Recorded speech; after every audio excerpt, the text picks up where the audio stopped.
महाराष्ट्राची कुलस्वामिनी श्री तुळजाभवानीची धाकटी बहीण म्हणून ओळखल्या जाणाऱ्या कळंब तालुक्यातील येरमाळा येथील देवी प्रभू रामचंद्र ज्यावेळी वनवासाला निघाले तेव्हा त्यांना प्रलोभन दाखविण्यासाठी देवी पार्वतीने सीतेचे रूप घेऊन त्यांना भुलवण्याचा प्रयत्न केला।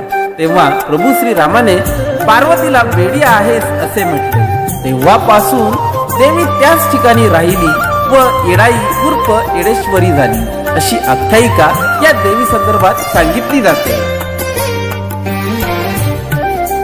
आपण बऱ्याच वेळा श्री तुळजाभवानी मातेचे दर्शन घेतो, पण बऱ्याच भाविकांना या देवीबद्दल माहित नाही।